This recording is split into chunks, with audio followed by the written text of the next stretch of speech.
Selamat pagi. Assalamualaikum warahmatullahi wabarakatuh. Bertemu lagi dengan Bu Vokaliana di sini. Oke, pada pagi hari ini kita akan belajar tata urutan peraturan perundang-undangan dalam sistem hukum nasional di Indonesia. Ya. Ini materi yang kita bahas adalah kompetensi dasar 3.1 dan 3.3 dan 4.3, yaitu nanti kalian memahami tata urutan peraturan perundang-undangan dalam sistem hukum nasional di Indonesia. Kemudian 4.3 yaitu mendemonstrasikan peran sebagai penyusunan tata urutan perundang-undangan. Pertama yang kita bahas yaitu makna peraturan perundang-undangan nasional. Peraturan perundang-undangan berbeda dengan undang-undang, ya, karena undang-undang hanya merupakan salah satu bagian dari peraturan perundang-undangan. Peraturan perundang-undangan itu sendiri adalah semua peraturan yang tertulis yang dibentuk dengan cara-cara tertentu oleh pejabat yang berwenang dan dituangkan dalam bentuk tertulis.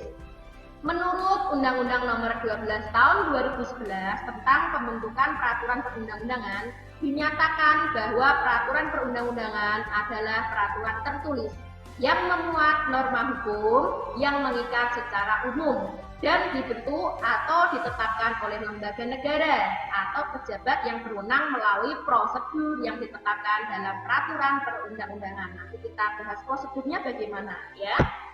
Ciri-ciri peraturan perundang-undangan. 1. Keputusan yang dikeluarkan oleh yang berwenang dan isinya mengikat secara umum, tidak hanya mengikat orang tertentu. Jadi mau anaknya presiden, anaknya petani, anaknya tukang beca, anaknya pedagang, semua memiliki hak dan kewajiban yang sama. Kemudian bersifat abstrak. Dan yang ketiga, keputusan tertulis dibuat oleh pejabat yang berwenang dan berisi aturan tingkah laku yang mengikat secara umum, ya, diikat secara umum kita ya dalam undang-undang. Dalam kehidupan berbangsa dan bernegara, fungsi peraturan perundang-undangan antara lain. Nah, ini ya fungsinya ya. 1. Sebagai norma hukum bagi warga negara. Nah, karena berisi peraturan untuk membatasi tingkah laku manusia sebagai warga negara yang harus ditaati, dipatuhi, dan dilaksanakan. Bagi mereka yang melanggar akan diberikan hukuman atau sanksi sesuai dengan ketentuan yang berlaku sehingga terjamin rasa keadilan dan kebenaran, ya, tidak saling tinggi karena jabatan lebih tinggi nanti hukumannya lebih rendah, tidak semena-mena seperti itu. Sudah ada peraturan ya, mengikat semua pihak. Yang kedua, menentukan aturan-aturan yang menjadi pedoman dalam menjalankan hubungan antara sesama manusia sebagai warga negara dan warga masyarakat. Nah, jadi semua bisa rukun. Kemudian yang ketiga fungsinya yaitu untuk mengatur kehidupan manusia sebagai warga negara agar kehidupannya sejahtera, aman, rukun, dan harmonis. Keempat, fungsinya yaitu untuk menciptakan suasana aman, tertib, tentram, dan kehidupan yang harmonis. Nah, yang kelima, fungsinya itu untuk memberikan rasa keadilan, kepastian hukum bagi negara. Nah, 6. Untuk memberikan perlindungan atas hak asasi manusia. Nah, kalian dilindungi dari dalam kandungan sampai meninggal, kalian dilindungi oleh hukum. Enak toh? Enak ya. Selanjutnya, untuk memahami perundang-undangan yang berlaku, kita harus memahami susunan tata urutan perundang-undangan. Ini disebabkan susunan tata urutan perundang-undangan mengajarkan prinsip-prinsip satu. Nah, peraturan perundang-undangan yang lebih tinggi kedudukannya dapat dijadikan landasan atau dasar hukum bagi peraturan perundang-undangan yang lebih rendah atau berada di bawahnya.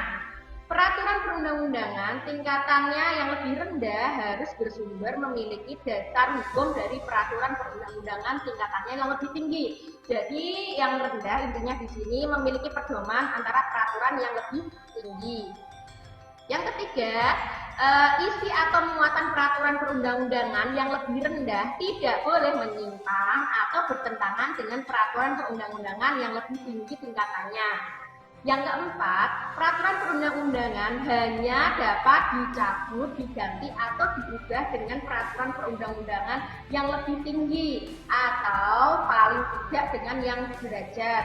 Nah, yang kelima, peraturan perundang-undangan yang sejenis apabila mengatur materi yang sama, Nah, peraturan yang terbaru harus diberlakukan melalui tindakan dengan secara tegas, dinyatakan bahwa peraturan yang lama dicabut.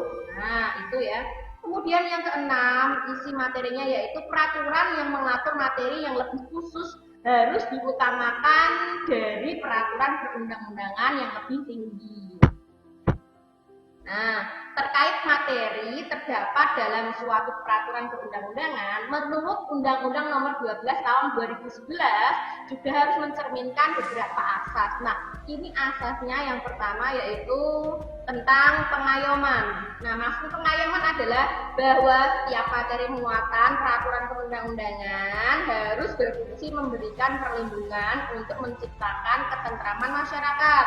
Yang kedua yaitu kemanusiaan, bahwa setiap materi muatan peraturan perundang-undangan harus mencerminkan perlindungan dan penghormatan hak asasi manusia. Dan yang ketiga, kebangsaan, adalah bahwa setiap materi muatan peraturan perundang-undangan harus mencerminkan sifat dan watak bangsa Indonesia yang majemuk dengan tetap menjaga prinsip negara kesatuan Republik Indonesia. Yang keempat, asas yang tercermin yaitu kekeluargaan, yaitu setiap materi muatan peraturan perundang-undangan harus mencerminkan musyawarah untuk mencapai mufakat dalam setiap pengambilan keputusan.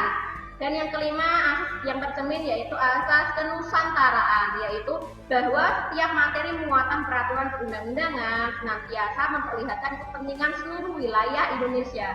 Dan materi muatan peraturan perundang-undangan yang dibuat di daerah merupakan bagian dari sistem hukum nasional yang berdasarkan Pancasila dan Undang-Undang Dasar Negara Republik Indonesia tahun 1945. Cepatan ya, nanti vokal kasih materinya ya. Nah, selanjutnya yaitu asas yang tercermin berikutnya adalah asas Bhinneka Tunggal Ika, adalah bahwa materi muatan peraturan perundang-undangan harus memperhatikan keragaman penduduknya, agama, suku, dan golongan, kemudian kondisi khusus daerah, serta budaya dalam kehidupan bermasyarakat, berbangsa, dan bernegara. Inilah fungsinya kenapa ada peraturan daerah memuat otonomi daerah, supaya bisa mengatur daerahnya masing-masing. Asas berikutnya adalah keadilan. Maksudnya adalah bahwa setiap materi muatan peraturan perundang-undangan harus mencerminkan keadilan serta proporsional bagi setiap warga negara. Ya, selanjutnya yaitu kesamaan kedudukan dalam hukum dan pemerintahan, adalah bahwa setiap materi muatan peraturan perundang-undangan tidak boleh memuat hal yang bersifat atau membedakan berdasarkan latar belakang, kemudian ada golongan, ras, suku, agama, gender, atau status sosial, semua sama rata ya, sama. Kemudian selanjutnya asas yang tercermin yaitu ketertiban dan kepastian hukum. Nah, yaitu bahwa setiap materi muatan peraturan perundang-undangan harus dapat mewujudkan ketertiban dalam masyarakat melalui jaminan kepastian hukum. Hukum itu harus pasti. Nah, kemudian asas selanjutnya yaitu yang terakhir keseimbangan, keserasian, dan keselarasan, adalah bahwa setiap materi muatan peraturan perundang-undangan harus mencerminkan keseimbangan, keserasian, dan keselarasan antara kepentingan individu masyarakat dan kepentingan bangsa negara. Nah, tata urutan peraturan perundang-undangan Indonesia. Dalam kajian hukum, tata urutan perundang-undangan disusun berdasar pandangan bahwa sistem hukum merupakan sistem hierarki dengan kaidah yang berjenjang, di mana norma hukum yang paling rendah harus berpegangan pada norma hukum yang lebih tinggi. Sudah dijelaskan tadi ya, berdasarkan Undang-Undang Nomor 12 Tahun 2011 tentang pembentukan peraturan perundang-undangan, jenis dan hierarki peraturan perundang-undangan Republik Indonesia bisa dilihat sebagai berikut. Nah, ini adalah piramidanya ya, peraturan perundang-undangan dari yang tertinggi sampai yang rendah. Yang pertama yaitu Undang-Undang Negara Republik Indonesia tahun 1945. Peraturan yang kedua yaitu di bawahnya UUD, yaitu ada ketetapan MPR. Di bawahnya lagi ada undang-undang dan peraturan pemerintah pengganti undang-undang, Perpu ya disingkat. Kemudian ada PP yaitu peraturan pemerintah, dan ada peraturan presiden ya. Ini juga bisa disebut nanti Kepres, keputusan presiden. Kemudian yang di bawahnya ada peraturan daerah. Nah, peraturan daerah ini dibagi menjadi dua, yaitu provinsi dan daerah, kabupaten atau kota. Nah, bedanya apa? Kabupaten contohnya Demak, nah kota contohnya Semarang. Nah, itu ya dibedakan ya, hampir sama. Nah, Undang-Undang Dasar 1945 maksudnya apa ya? Maksudnya adalah peraturan tertinggi dan sebagai dasar tertulis yang membuat dasar dan garis besar hukum dalam penyelenggaraan negara. UUD 1945 merupakan hukum dasar tertulis yang terdiri dari pembukaan, ada 4 alinea dan pasal-pasal yang berjumlah 37 pasal ya. Kemudian apa maksud ketetapan MPR? Nah, ini merupakan putusan MPR yang ditetapkan dalam sidang-sidang MPR. Itu terdapat dua macam putusan, yakni ketetapan dan keputusan. Nah, apa bedanya? Ketetapan adalah keputusan MPR yang mengikat ke dalam dan keluar majelis. Sementara keputusan adalah putusan MPR yang mengikat ke dalam majelis saja, tidak keluar majelis ya. Peraturan tersebut dibentuk untuk melaksanakan Undang-Undang Dasar 1945. Kemudian pengertian dari UU, apa tadi? Undang-undang. Ya, adalah bentuk peraturan perundang-undangan yang diadakan untuk melaksanakan Undang-Undang Dasar dan ketetapan MPR. Nah, karena ini di bawahnya tadi ya. Lembaga yang berwenang membentuk undang-undang adalah Dewan Perwakilan Rakyat atau DPR dan pemerintah presiden. Peraturan pemerintah atau pengganti undang-undang, Perpu, pengganti pemerintah pengganti undang-undang, Perpu tadi merupakan peraturan yang dibuat oleh pemerintah dalam keadaan bahasa itu tanpa melalui persetujuan DPR, tapi DPR tetap mengawasi pelaksanaan peraturan tersebut. Nah, peraturan pemerintah ini maksudnya yaitu merupakan peraturan pemerintah merupakan peraturan yang ditetapkan oleh pemerintah yang bertujuan untuk melaksanakan perintah undang-undang. Perintah yang dimaksud itu perintah pusat dan perintah provinsi. Maka peraturan tersebut terdiri dari peraturan pemerintah pusat dan peraturan pemerintah daerah. Kemudian ada keputusan presiden atau Kepres. Kepres adalah keputusan yang dibuat oleh presiden. Kepres berfungsi untuk mengatur pelaksanaan administrasi negara atau administrasi pemerintah. Selanjutnya ada peraturan daerah yang disebut juga Perda. Nah, Perda adalah peraturan yang dibuat oleh pemerintah daerah sesuai dengan kondisi daerahnya. Itu sebagai pelaksanaan dari peraturan di atasnya. Peraturan daerah tidak boleh bertentangan dengan peraturan pemerintah pusat ya. Tadi ya sudah dijelaskan bahwa peraturan yang lebih rendah tidak boleh bertentangan peraturan yang lebih tinggi. Selanjutnya yaitu proses pembuatan peraturan perundang-undangan Indonesia. Secara garis besar, proses pembentukan undang-undang terdiri dari 3 tahapan besar, yaitu pralegislasi, legislasi, dan pasca legislasi. Lalu apa itu legislasi? Nah, legislasi adalah hukum yang telah disahkan oleh badan legislatif atau unsur ketahanan yang lainnya. Sebelum disahkan, undang-undang disebut sebagai rancangan undang-undang.